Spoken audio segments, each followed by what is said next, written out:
ஹலகல் ஆலம B அஸ்ரிஹி. ஒட்டுமொத்த உலகத்தையும், உலகத்தின் ஒட்டுமொத்தத்தையும் அவனே படைத்தான், அல்லாஹ்தான் படைத்தான் என்று உறுதியாக நம்பிக்கொள் என்று சொல்லுகிறார். அது என்ன உலகத்தின் ஒட்டுமொத்தம்? பி அஸ்ரிஹி. அதை அவருடைய பின்வரும் வார்த்தைகளினால் தெளிவுபடுத்துகிறார்கள். அல் உல்விய வஸ்ஸுஃப்லிய.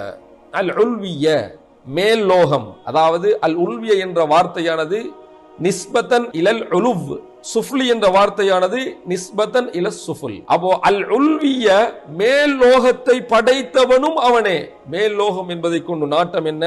அல் உல்வியு ஹுவஸ் ஸமாவாத்து வமா ஃபௌகஹா. மேலோகம் என்றால் வானமும், வானத்துக்கு மேலால் எதுவெல்லாம் இருக்கின்றனவோ, வானத்துக்கு மேலால் எதுவெல்லாம் இருக்குது, அர்ஷ் இருக்குது, குர்சி இருக்குது, சொர்க்கம் இருக்குது, மலக்குமார்கள் இருக்கிறார்கள், இவைகள் எல்லாவற்றுக்கும் சொல்லப்படும் மேலோகம்.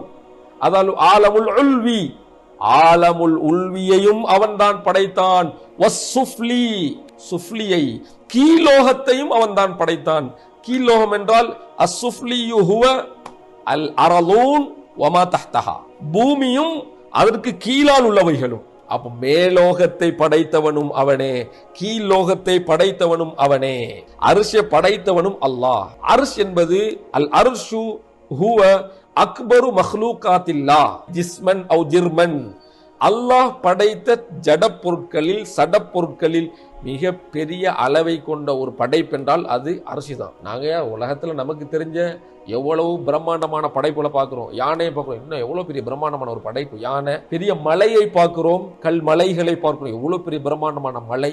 சமுத்திரத்தை பார்க்கிறோம், பெரிய கடலை பார்க்கிறோம், எவ்வளவு பெரிய பிரம்மாண்டமான கடல். அதே போல வானத்தை பார்க்கிறோம், சூரியனை பார்க்கிறோம். இவ்வாறு நமக்கு தெரிந்த பல பெரிய அளவிலான பொருட்களை பார்க்கிறோம். ஆனால் நாம் பார்க்கக்கூடிய பொருட்களை விடவெல்லாம் மிக மிக பெரிய பிரம்மாண்டமான மகத்துவம் மிக்க ஒரு சைஸிலே, அளவிலே அல்லாஹ் படைத்த பொருள் அர்ஷ்.